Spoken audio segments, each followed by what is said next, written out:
Hey, welcome back to the Alex Helton Real Estate Show, brought to you by the Helton Real Estate Group. And we're here to provide, right advice at right time for you so you can make the best real estate decisions. Today, we're going to be talking about the August market update. I'm Alex Helton. As always, with me is our Director of Operations, Sam Dahl. Sam, how are you?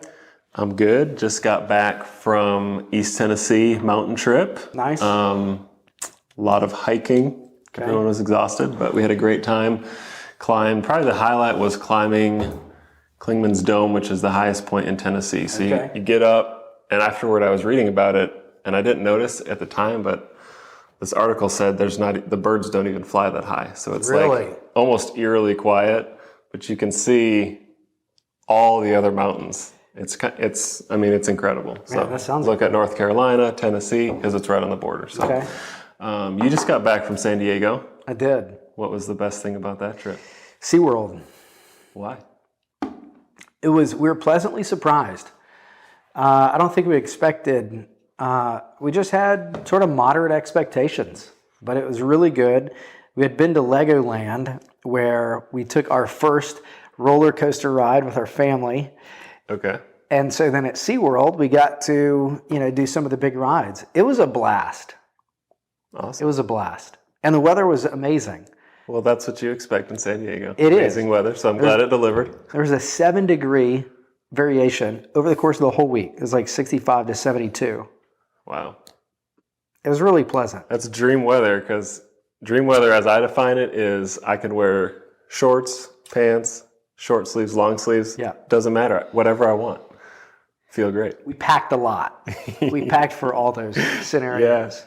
Yeah. So, I'm glad you guys had a good time. Yeah, let's get into the market. Yeah. Start by telling us the stats, kind of what happened in July, and any changes that you've seen, et cetera. And then we'll just talk about it. Yeah, that sounds just good. talk about it. All right. So, Davidson County and Williamson County are the areas we're looking at, as always. So, Davidson County closings are down 26% over July of 21. That's a lot.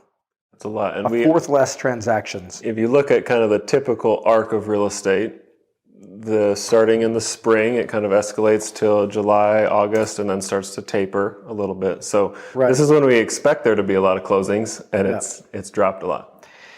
Median price for that same period is up 13%.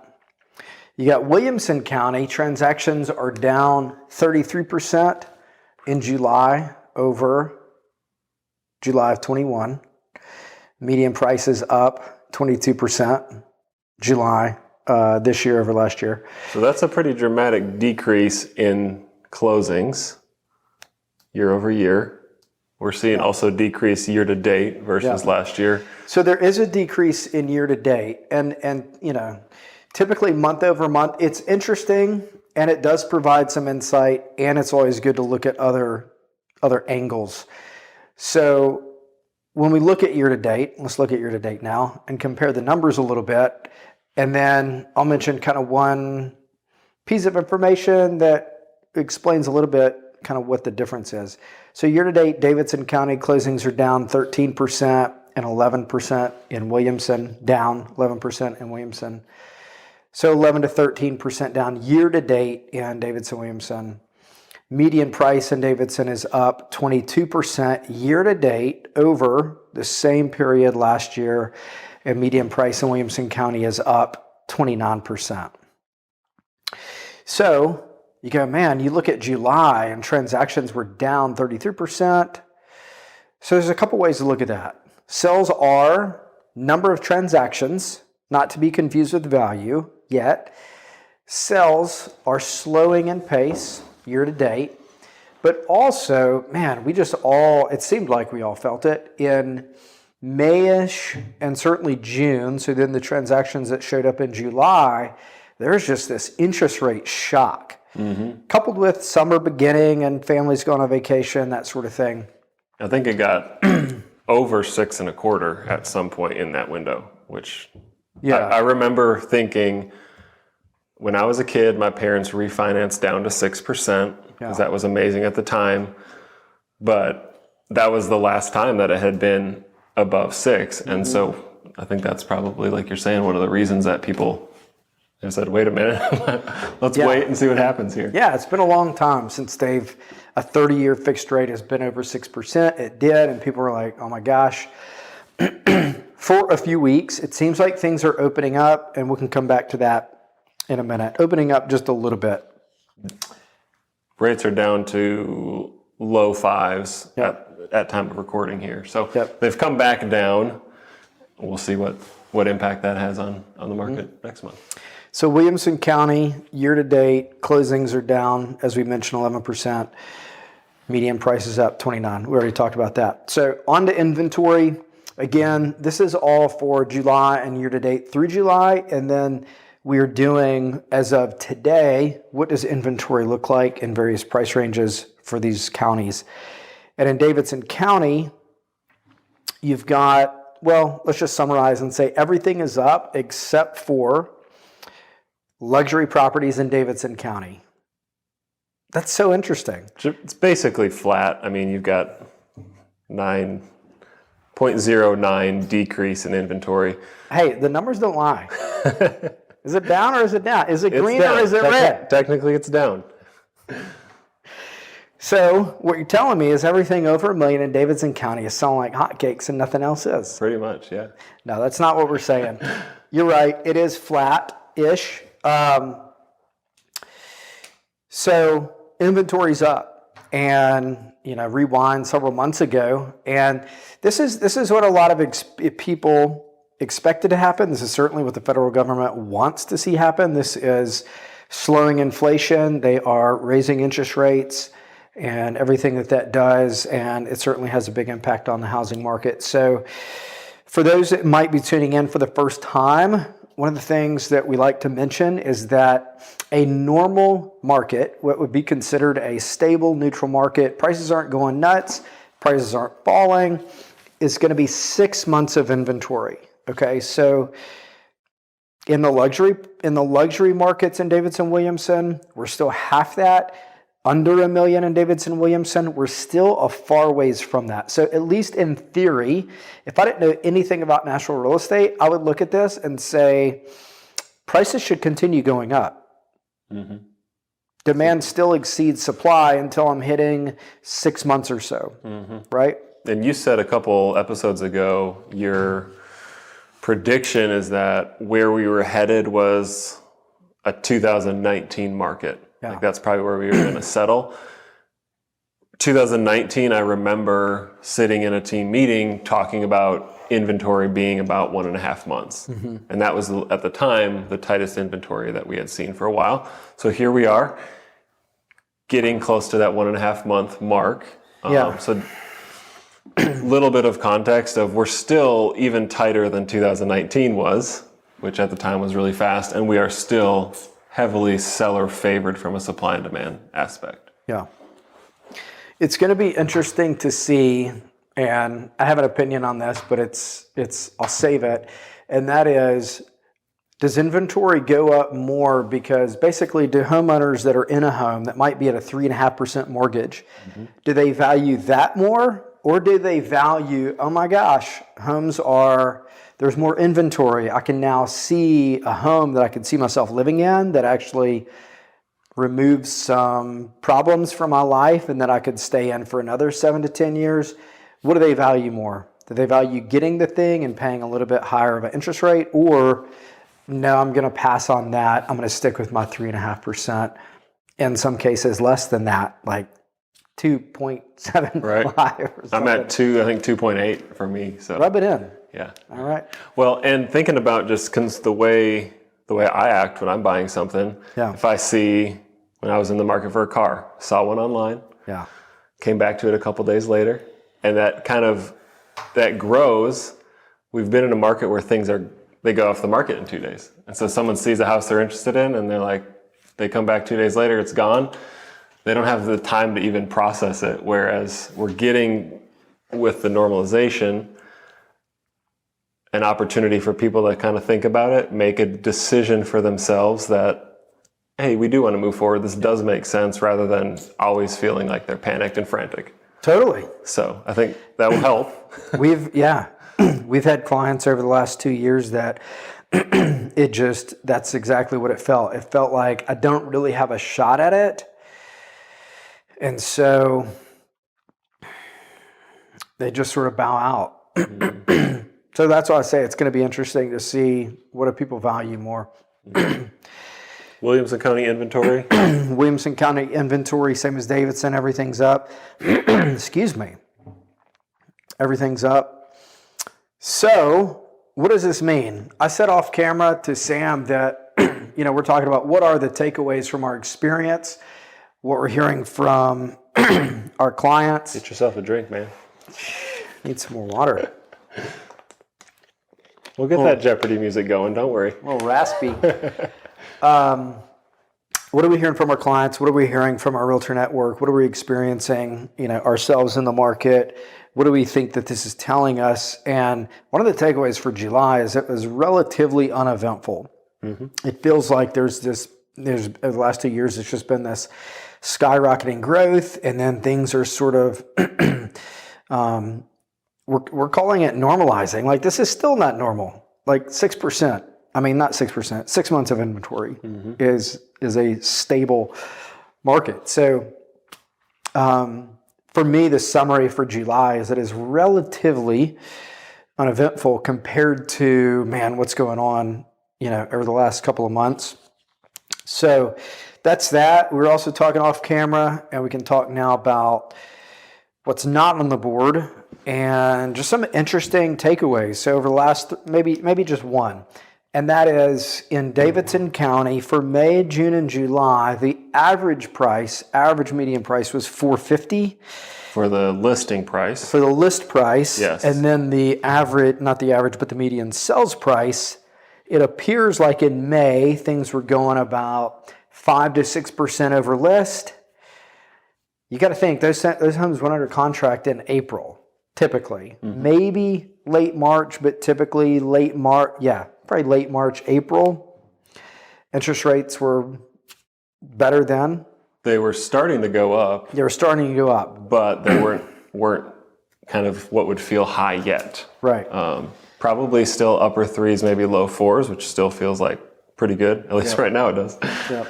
So May, it seemed like homes were going for about 5 to 6% on average in Davidson County over list. And then in June, they were going about 3% over list. And then in July, they're about at list. Mm-hmm. So it's just sort of an interesting, I don't know. I think it's an interesting observation. Yeah, so the list price has essentially been the same all 3 months. Mm-hmm. In May, it feels like the actual home the price it closed at was, hysteria price, mm-hmm. way over. List price stays the same in June, a little bit over. Yeah. Same in July. Now we're just getting homes for the list price. So essentially the comps have been consistent as far as what the market says, kind of your middle of the road home is. And I think maybe the good news there is the normalizing market is meaning that people aren't having to pull in tens of thousands of dollars of cash to beat out, 20 other offers. Yep. You can, when you see the home online, with some exceptions, but oftentimes that's the ballpark of what the home will sell for. That's what it seems like. Is that fair? You agree? I think that's fair. Also, I know it's easy for people. They're getting information from everywhere, and it can feel like, man, we're in a free fall and nobody's buying a home right now. Mm-hmm. And for me, it's always been helpful in the past. Number one, I know logically, values don't go to zero and transactions don't go to zero. There are always, you and I included, there's always going to be really good reasons to buy and sell real estate, no matter the circumstance. And so just on that note, you've got, 1062 plus 408, call it 14 to 1,500 homes that closed in July. Mm-hmm. So those are June interest rates. Everything's going on with everything in the news, and yet 14 to 1,500 people closed on a home in Davidson, Williamson County.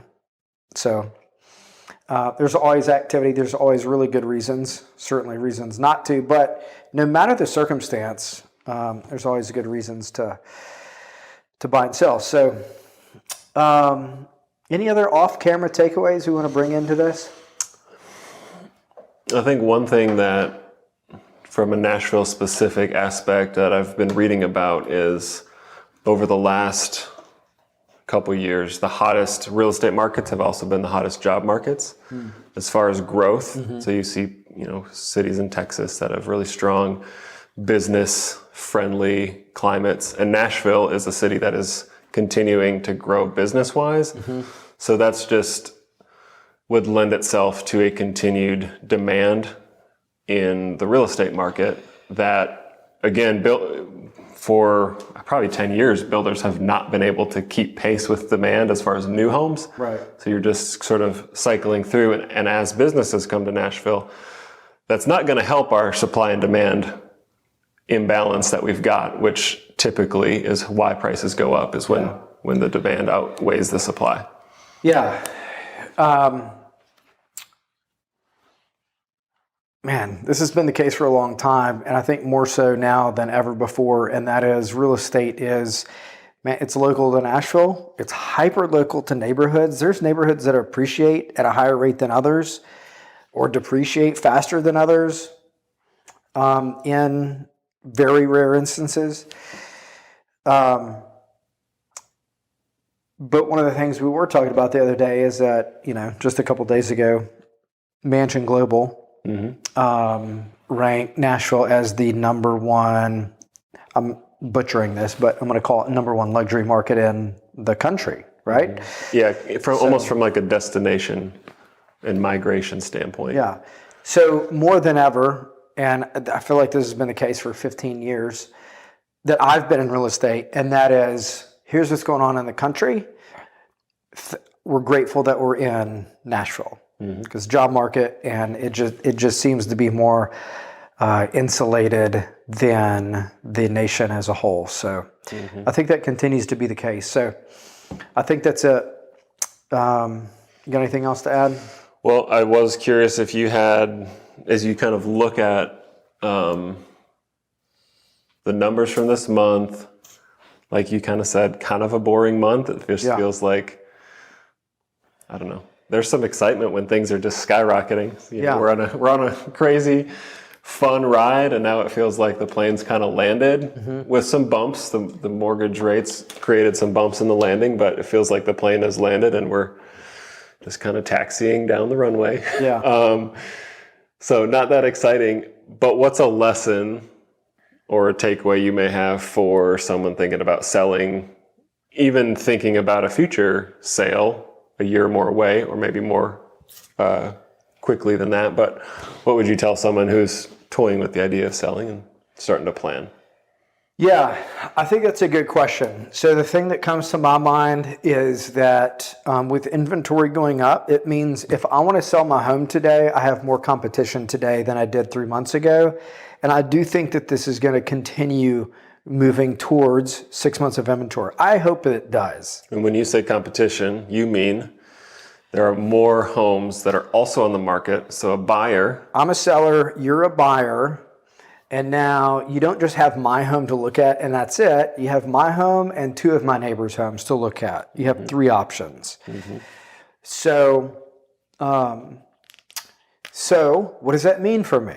That means as a homeowner, whether I'm looking to move in 3 months, 3 years, or whatever, as I am taking care of my home, as I'm doing upgrades, as I'm looking at my kitchen, my master bath, my deck, my yard, whatever it may be, I can make thoughtful, good decisions that allow me to enjoy the space and make improvements that ultimately help me to stand out from my competition. And that, in a normal market, is more important than it is when you're the only option. That's kind of when you get, we were never actually at a name your price, but if you're literally the only home, then it's like, well, I can take it at this price or I cannot buy a home. I guess I'll take it at this price, which is why we were seeing 25,000 over type of offers. For homes that when they have competition, they they're just not going to go, they're not going to sell that way. So again, we're here to provide right advice at the right time so that you can make the best real estate decisions. And for us, we take a team approach. We've got a full staff behind us to support us that allows us to really invest in relationships and to help people make decisions now, whether they're selling in 6 months or 6 years. And so if you're thinking about doing something to your home, upgrading the kitchen or whatever it may be, I just this Monday afternoon spent some time with some folks, had helped them move in the past, and they had sort of a list of projects that they were thinking about and stopped by. It was great to catch up with them and also just lend our expertise to say, hey, here's what I would prioritize from a value standpoint, and here are some things to keep in mind as you're being thoughtful about how to do those things. So if you have questions, always reach out to us. We certainly want to be a trusted advisor in your corner. So I think that's it. Yeah, of course. If you have found this helpful, we appreciate subscribe, rate, review, share it with somebody who may also find it helpful. Any last words, Alex, before we wrap it up? That's it. Really appreciate you watching. We keep doing these because even though very few people like them, click on the like button. I get comments all the time from people that are like, man, I watch your videos. And I also tend to, I appreciate that. And I tend to ask those folks what they would find valuable. So one more last note would be, if there's something that you would like to hear more about, let us know. And you can comment just on the YouTube video. Put a comment below. Yeah. If you got a question or an idea. Happy to hear it. So appreciate you watching, and we'll see you next month.